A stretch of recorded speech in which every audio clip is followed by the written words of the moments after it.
มื้อนี้มันบ่ไหวมันแดดโพดเนาะล่ะเนาะโดยมันร้อนโพดอยู่เอาร้านมื้อนี้อยู่เอาหลานโดยเมื่อวานนี่ค่ำอยู่เอาหลานบ่โดยหลานบ่อยากอยู่นำบ่เขาโดยแต่เขาไปทำเอาฮะไปทำเอามันหายอ๋อหลานมันมักให้เอาโดยว่าง่ายคือหลานให้ดุแหละบ่ฮู้จักสิเอาได้ใดโดยเอาแถวเวลาตัวเอาเพิ่นให้อยู่บ่บัดเพิ่งอยู่ก็เยอะว่าเพิ่นอยู่ก็อยู่ว่าเพิ่นให้ก็ให้เดี๋ยวลุงถามแหน่อีหล่าแก้มอีหล่าเป็นหยังหม่องนี้น่ะลูกเป็นหยังลูกล่ะเป็นทีอ๋อ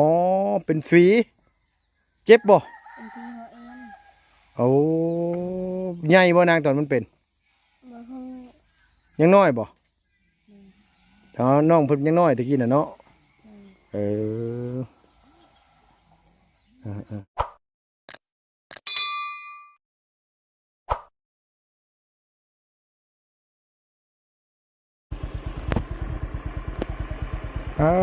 พี่น้องเลยเนาะมาต่อกันเลยพอดีว่าลุงลืมถุงกันว่าไม่กันสั้นนั่นลืมถุงกันนี่พี่น้องก็อยู่กันว่านาน้องคำพายมาให้เลยไปที่นี่อย่างว่าไกลเติบโธ่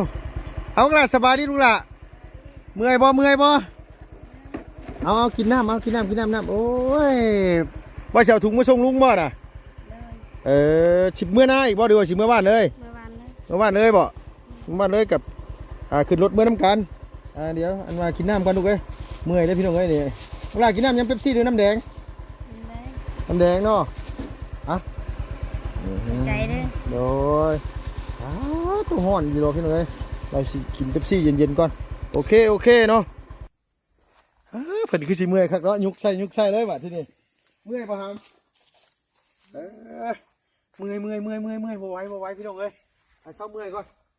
โอ้ยพอแดดแห้งดีเนาะ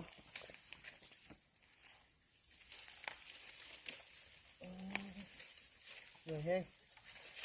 ย่างไปย่างมาซื้อมือบ่คำเจ้าน่ะคำบ่ล่ะคือไปให้นี่ย่างซื้อมือนอนหำเนาะ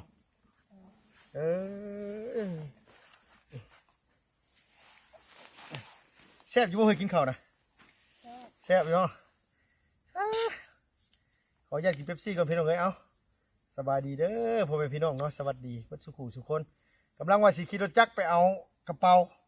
น้องคำเพิ่นยันมาแหละเพิ่นก็เลยยันว่าถือมาให้มานั่งฟังพี่ก็ได้ล่ะมันอยากแจ้งมาลูกไหมมานั่งข้างนี้ไหมโดย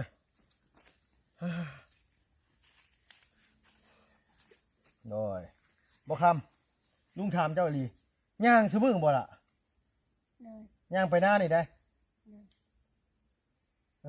มาผู้เดียวสิก็บ่ได้ย่านบ่ดุบ่ย่านเคยย่างแต่น้อยเลยเนาะเจ้าย่างแต่น้อยเด้อบ่เจ้าน่ะ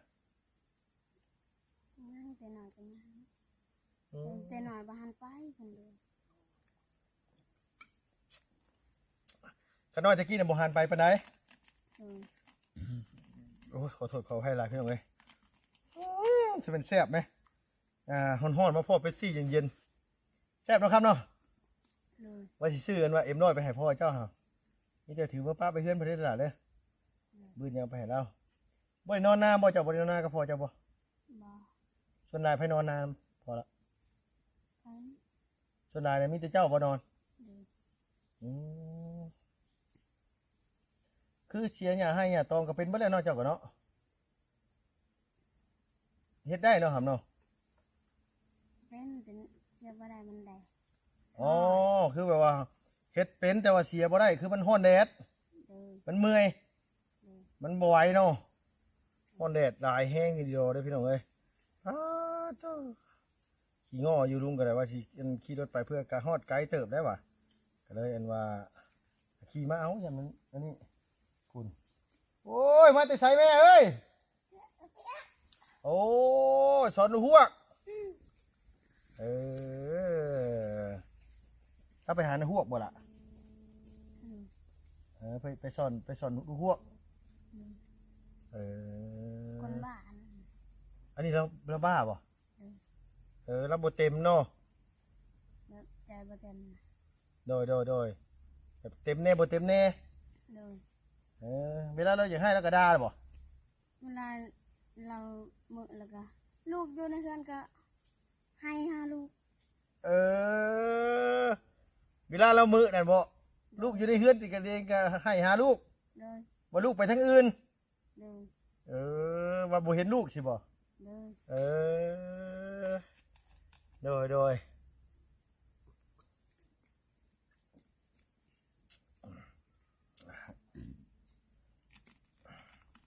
คือเอื้อยเจ้าสองคนนี่ไผลำบากสุดกว่ากันล่ะไผลำบากกว่ากัน คือกัน ลำบากคือกันบ่เลย เลย ซ้ำกัน เลย เฮ็ดก็เฮ็ดคือกันเนาะ เลย มีบ่ล่ะพากันอดเวลามาเข้าให้สิมาให้สิพากันอดข้าวอดน้ำมีบ่เรื่อยบ่เรื่อยตะกี้เนาะแต่ชุมลุงมาท่านได้เข้ามาเนี่ยเอาข้าวให้กินล่ะ บ่ได้ไปหาข้อ เออเจ้าก็เคยไปบ่เขาขอ เอ้ย เอายังไปขอล่ะ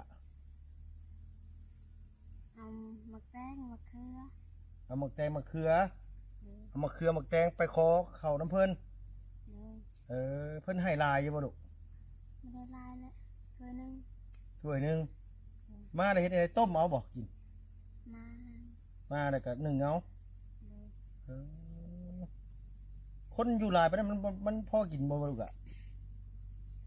เป็นคนละน้อย คือกินต้องกินผู้ละน้อย เลย เพิ่นว่าคันว่าเฮากินหลายเลยเนาะน้องกับเอื้อยบ่ได้กินเนาะ เนาะ เพิ่นก็ต้องแบ่งเพิ่นต้องแบ่งให้คนละน้อย เลย เออโดย อันแม่ไปอยากไปทานเลยก็ต้มมันกิน แม่บ่ไปขอก็ต้มมันกิน เลย คือพี่น้องเห็นเลยพี่น้องเบิดตระกูลนั่นน่ะมีให้ทงเดียวนี่เนาะล่ะเนาะมีหม่องเดียวที่ว่าอันว่าชุบเจ้าเฮ็ดอยู่นี่เด้อว่ะ เลย บ่ให้น้องอดน้องอยากสิไปไสพี่น้องเอ้ยเนาะความทุกข์ความยากความลำบากลำบนโอ้ยเมื่อยฮ้อนแห้งเนาะล่ะเนาะ อืม มันแดดสิก็บ่กล้าเสียมันจะได้หญ้ากันเนาะ แล้วไม่ได้เสียแต่มีห่อ มันฮ้อนดีๆข้าวน้องพอดมันไปเสียแต่เช้าผมมันไปซอยแม่เพิ่นมันหญ้าขึ้นหลายพี่น้องไอ้คันบ่ไปเฮ็ดหลายคนกับบ่แล้วเนาะล่ะเนาะ มันบ่แล้วเนาะไปพี่น้องเอ้ยเมื่อยก่อนบัดนี้รอนี่บ่มีหมกไผ่บ่เฮ้ยรอนี่หมกไผ่บางแง่บ่มีบ่ล่ะ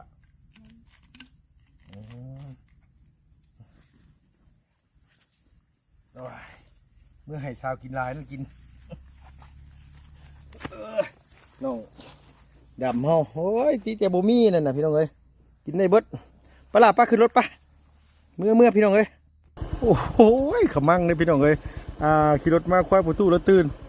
ตกใจเบิดควายประตูแล้วแล่นไว้ฉันว่าโอ้ยเนาะล่ะเนาะ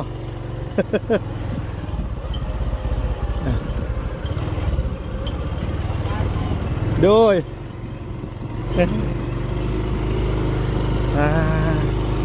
เอาบ้านก่อนพี่น้องเอ้ยควายประตูแล้วญาติรถจักร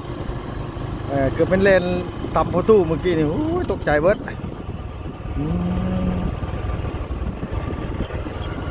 ยังดีเท่าว่า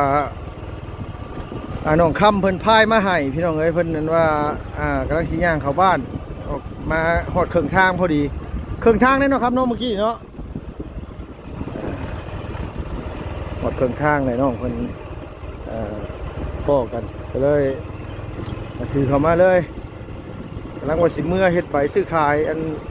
สิแดนลงไปส่งง่ายแล้วอยู่สวรรค์พุ่นพี่น้องเนาะคนขายซื้อรถก็ได้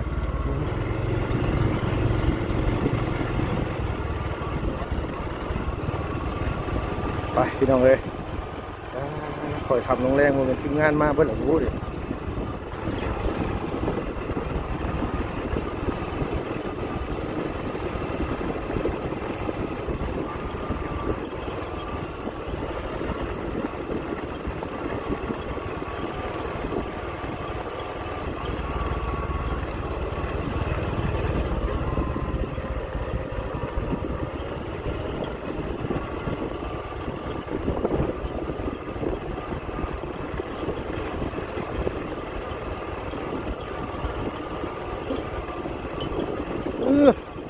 จ้างรถมาตำต้นเผาให้บ่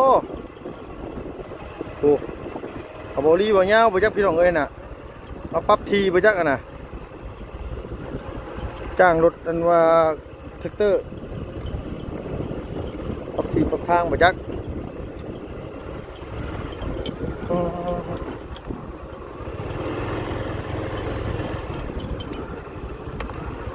ห่อนดีพี่น้องเอ้ยเพื่อสิมาฮอด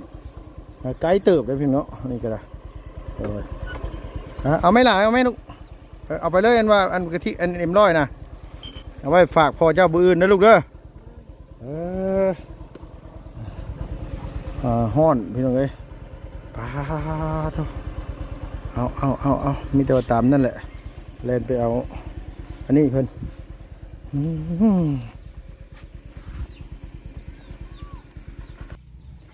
มาพี่บ่ได้ไปให้เลยมื้อนี้เขาเจ้ากินปีกสิ้นกันแซ่ๆอยู่เนาะอันข้ามเนาะมาสิซื้อไปให้อีหลาเทวกินไปหาเฮ็ดนี่นะเอื้อยบ่มาพี่สวัสดีป้าลุงมาพี่เด้อสวัสดีเดี๋ยวกินเป๊ปซี่อยู่บ่กินบ่เป๊ปซี่กินใส่ละพี่น้องให้ลุงเหลืออยู่กินกินคนละเครื่องกับลุงนี่แหละ อันนี้เอ็มร้อยตัวนี้นะกินบ่ได้เด็กน้อยปิดเทอมได้จะมือได้ล่ะเพิ่นหยุดเรียนได้จะมือแล้วหลายมือเลยอันนี้คำเนี่ยกับน้องแถวได้บ่ครับน้องอีกผู้นึงแต่เพิ่นเสียแล้วบ่เสียอยู่บ้านนาบอเพิ่นตายอยู่บ้านนาบอไม่ยิงผู้ชายล่ะผู้ชายอายุจักปีได้ล่ะประมาณ8 ปีที่เพิ่นตายเห็นไหมเป็นไข่บ่ลูกบ่ตกน้ำตายตกน้ำสางบ่ดูตกน้ำหนองลูกตกน้ำเซ่ฮะเมื่อเราเป็นลอยน้ำคือต้องแถวเป็นบ่ลอยน้ำแต่แถวบ่เป็นก็อย่าไปเล่นในลูกเด้อเป็นน้ำหนองน้ำยางมึงจะไปเล่นในลูกหลานเลยมานั่งพี่ละมาพี่ลูกไหมนั่งพูดเพิ่นเห็นทั้งหลังมานั่งนี่ก็ได้เอานี่นั่งนี่นั่งน้ำกันนี่แหละโอ้มานั่งพี่มันจะแปลนเนี่ยเยิ่มขึ้นนั่นแหละโดยมุมกล้องกับมันมืดเลยพี่น้องเลยเนาะคือเป็นยังซี่วะทางนี้แจ้งกว่าไปนั่งคุณเนี่ยไปทั้งคู่ห้องผุนเฮาเนาะได้เห็ดน้อยหลายเติบได้พี่น้องไอ้น้องเพิ่นก็ได้เพิ่นไปหาเห็ดสงสัยเอื้อยเจ้าว่าไปหาเห็ดเมื่อเช้านี่แหละเพิ่นไปจะค้นแถวคนที่มีลูกนะว่าไป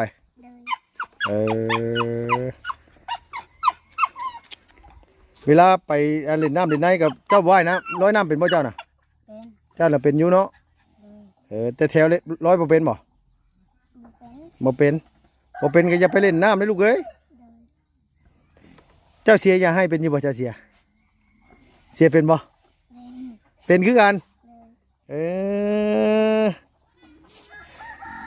เมื่อวานนี่ไปเสียอย่าให้บ่เมื่อวานนี่แต่มื้อนี้มันบ่ไหวมันแดดโพดเนาะล่ะเนาะมันร้อนโพดมื้อนี้อยู่เอาหลานเมื่อวานนี่ค่ำอยู่เอาหลานบ่หลานบ่อยากอยู่น้ำบ่แต่เขาไปทำเอาฮะทำเอามันมักให้อ๋อหลานมันมักให้เอาโดยว่าง่ายคือหลานให้ดุแหละบ่ฮู้จักสิเอาได้ใดเอาแถวเวลาตัวเอาเพิ่นให้อยู่บ่บัดเพิ่นอยู่ก็เยอะเพิ่นอยู่ก็อยู่เพิ่นให้ก็ให้เดี๋ยวลุงถามเนี่ยอีหลาอันแก้มอีหลาเป็นยังมองนี่นะลูกเป็นยังลูกล่ะเป็นที่อ๋อเป็นฝีเจ็บบ่เป็นที่หัวเอ็นโอ้ใหญ่บ่นางตอนมันเป็นยังน้อยบ่น้องเพิ่นยังน้อยตะกี้น่ะเนาะ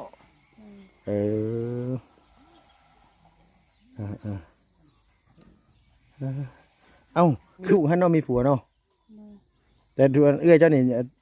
เราอยู่น้ำไม่เท่าแมันบ่เราอยู่น้ำไม่ตู้บ่ เออ เออคือแบบว่าเพิ่นไปอยู่น้ำไม่ตู้แต่เฮิงแล้วบ่ครับ เลย อืมกับชื่อเจ้าอยู่กันจะคนใส่อยู่เฮือนนี่ทีหลังนี่นะ เรา บ่ฮู้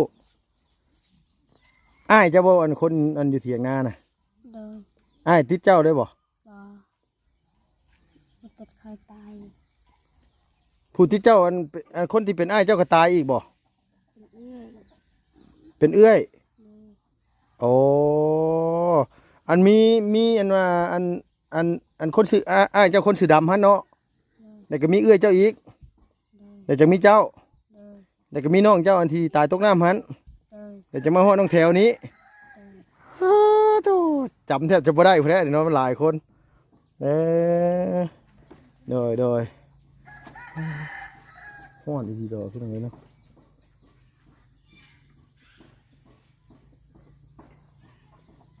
คือสมัยตะกี้ยังบ่มีน้ำสางก๊อกนี่ไปอาบใช่ครับน้ำบ่ล่ะ น้ำหัว น้ำห้วยอันนี้ เลย น้ำห้วยอยู่อันห้วยในพุ่นบ่ เลย ปราสาทบ้านนี้อยู่ทางไหนลูกอะ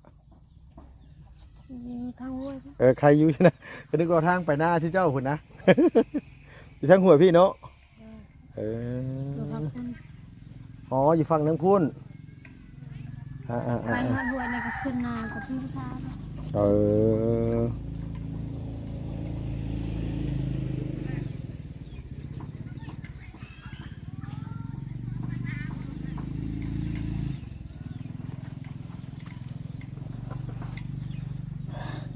ฮ้อนเก่งหน่อไม้ได้กินข้าวแรงนี่เนาะ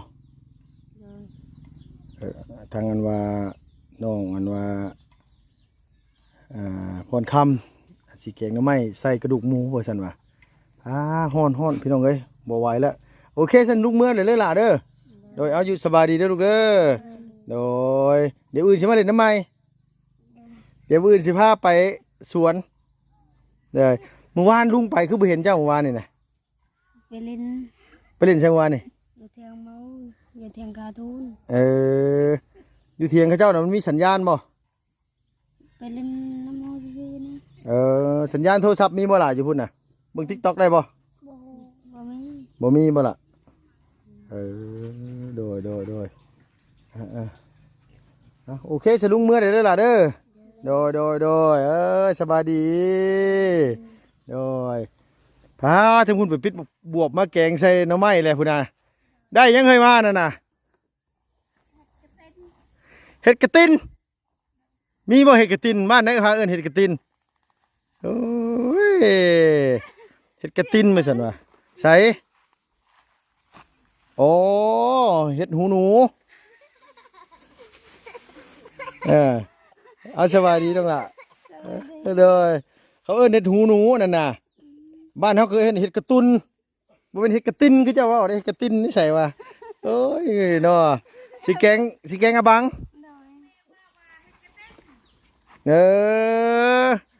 อยู่บ้านนี่เอิ้นเห็ดกระติน